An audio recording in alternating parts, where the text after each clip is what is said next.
I'm Bruce Kornfeld, Chief Marketing and Product Officer, and with me from StorMagic is Brian Grainger, who's our Chief Revenue Officer. But even more importantly, we got Paul from PBG Networks, who's been doing business with StorMagic since we were one of the early partners in the United States. In a while. So they have good perspective on working with StorMagic, and they've got a good perspective on the market. And we want to have a conversation. We want to get opinions on the table. We want to get facts on the table and have a good conversation and good discussions. So with that, let's get cooking here. And now let me just invite the panelists here between Brian and Paul. I'll start with Brian. On the surface, what Broadcom VMware has done in terms of simplifying their part numbers in their go-to-market makes perfect sense. They had thousands and thousands of SKUs, and they brought it now into basically 4 kind of buckets. So that's great for the channel from an operational standpoint.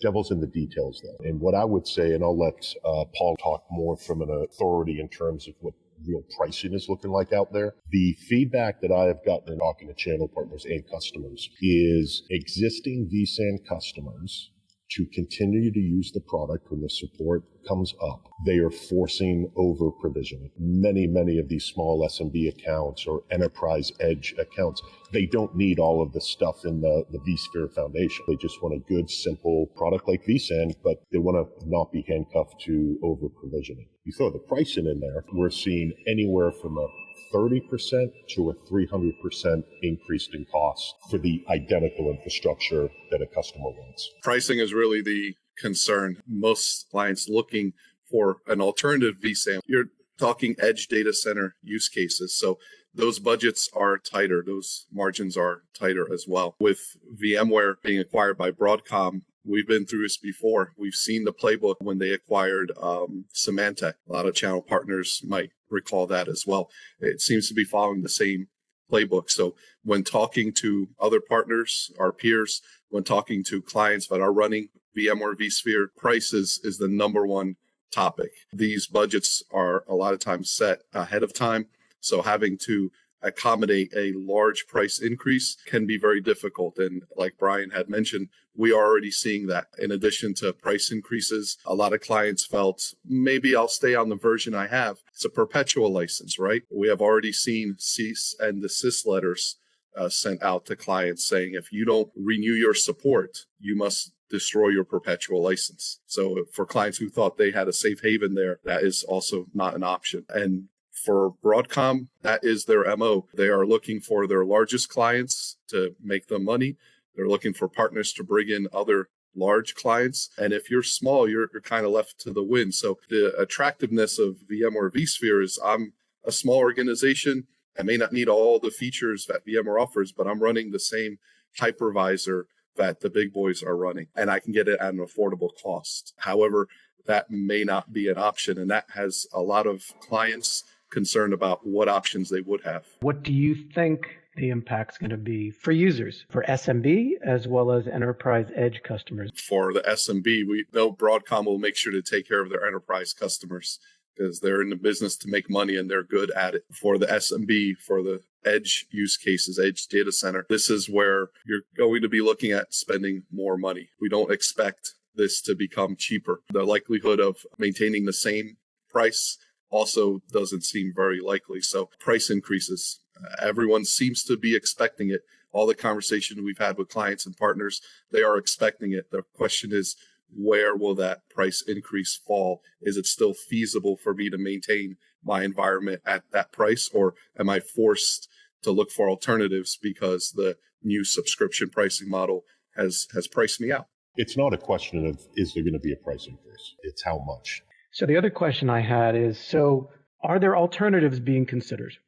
Do we really think that customers will use this price increase that's coming, or it's already here, to consider other operating environments, basically non-VMware? Do we think that's a reality? Any thoughts on what end users might do in that regard? I can say yes. The answer is yes. All alternatives are being explored. If your job is to keep your company's virtualization up and running, you're scrambling now to find alternatives. And there's no shortage of conversations going about that online in trade shows and partner meetings for clients that are looking to run VMware vSphere. And they may be looking at VMware vSAN and looking to curb their costs. We've had a use case where, obviously edge data center can sometimes blur the line between edge and core data center in terms of size from a computer storage metric, right? VMware vSAN, you have certain requirements for host count and size and licensing requirements. We've had great success being able to push the envelope with what we can run in an environment, what size environment we can run, even coming down to 2 hosts. We had a specific client that comes to mind that was concerned about cost increases, was concerned about the amount of hardware they'd have to run. And we were able to get their entire virtualization environment to run not only on a 2-host solution, but also be able to still maintain complete failover for their virtual infrastructure. So that means they can still upgrade 1 host and keep everything up and running during production on a 2nd host. And they were able to avoid needing to look at a 3 or 4 host solution. So that's definitely something to consider for if you're looking at, well, I do have partners or I do have clients that are running VMware vSAN. What can I do? We've been able to really push the envelope on what can be done, even in just a 2-host configuration. Look at the configuration options for commodity servers and what can you push the envelope on for compute and storage? What can you squeeze in those chassis? For those that don't know, we are 100% channel. However, we do have different sales resources that touch end users directly. And that's really just about uncovering opportunities and then bringing it back to the channel. Just in the last probably 3 to 4 weeks, our inbound calls from end users looking for, hey, we saw you on the website. Tell me about, we're looking at, moving off of VMware. What do you suggest? The inbound amount of activity is 4x just in the last 3 to 4 weeks. So end users are asking those questions. What advice might you have in terms of helping customers mitigate what's happening in the industry here? I can only speak to approach we use. We like to use what we sell, meaning when we talk to clients, we show them our environment running on the solutions that we are selling. So we can really put our name behind it. We can share the successful experiences other clients have had dealing with the same challenges. And going back to that example, you'd be surprised what you can run, even with just 2 hosts. We encourage you to discuss with your team to see, well, what can be done? Let's revisit what we are doing. Let's revisit our policies, our strategies. Can they be further refined? What is going on in the industry that is changing? What are our peers and our clients doing? Having those clients' conversations can be also very enlightening.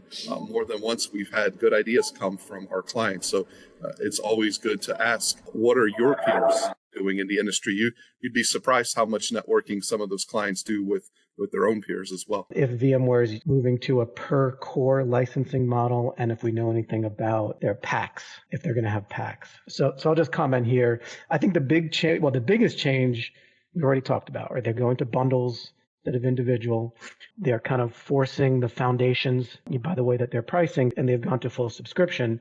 The other bit is they are going to a per core licensing model from what we can tell today. Again, who knows if they change that in the future, but from what we've read publicly is that they're using a per core licensing model, where in the past it's been more per socket or per CPU. So that changes the pricing significantly. With the channel program changes that are happening, what do you think the impact is going to be for the end user community here? For us here in America, we're kind of used to it, the term monopoly.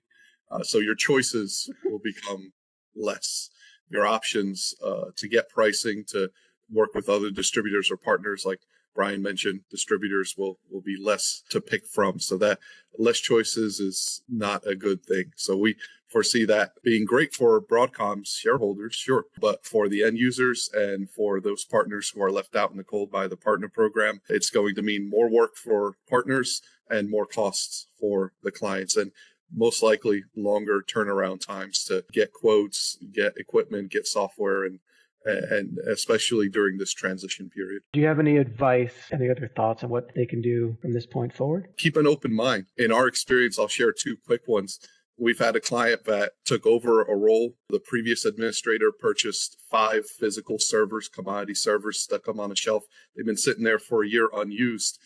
Their comment to us is, hey, I would love to have a virtualization solution, but I have to use the 5 servers the previous administrator purchased. We don't have any budget. We were able to take a look at those servers and say, you know what? If you purchase a little bit of memory, a couple of network adapters, some twin X cables, we can actually build you a 2-host virtualization solution right there. And then the other 3 servers can be used for maybe a physical domain controller, a physical backup application server, and the 5th server was used, I think, for camera purposes. So for just a little bit of cost and a little bit of licensing, we were able to not only breathe a lot more life into those servers that have been sitting on the shelf unused, but also provide the client a virtualization solution that they may have thought they had to wait until their next server refresh to have.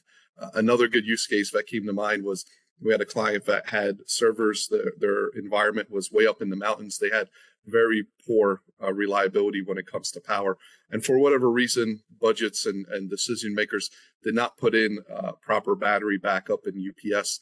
We've seen power fluctuate and servers go down and up double-digit number of times per night. There's no way a solution like vSAN would have been able to keep that client up and running and be able to begin operations the next morning. Keeping an open mind, being flexible in your solutions is definitely something that you'll find can open up some doors that you thought might be closed. And being able to speak from a source of authority, a lot of clients are looking for that help from us as partners. They may know what was current years ago, but their focus is on operations in their environment. They don't know what options are available today. And that's what we as partners bring to the table. We can share where the industry is going, what their peers are doing that is successful and not successful to help them make an informed decision that's best for their environment. I'll just do a quick last thought. Maybe we'll start with Paul. You want to throw any last thoughts out there for everyone? Yeah, I think really the conversations we're having with channels and with clients, it's really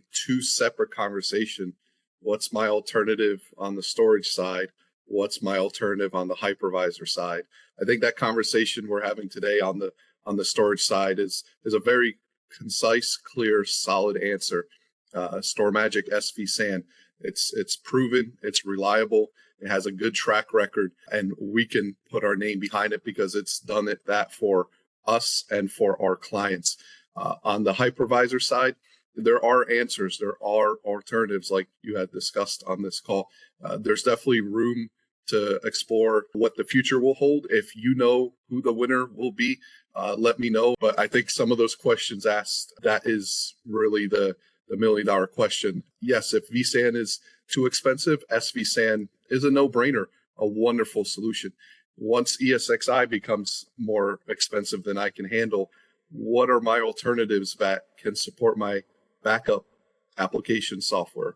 What can run my virtual appliances? What gives me the enterprise level support that I have currently? And those are all conversations that are going to continue to change and evolve in the next coming months. So we're hoping to have some more information soon once Broadcom releases some more information on their channel program.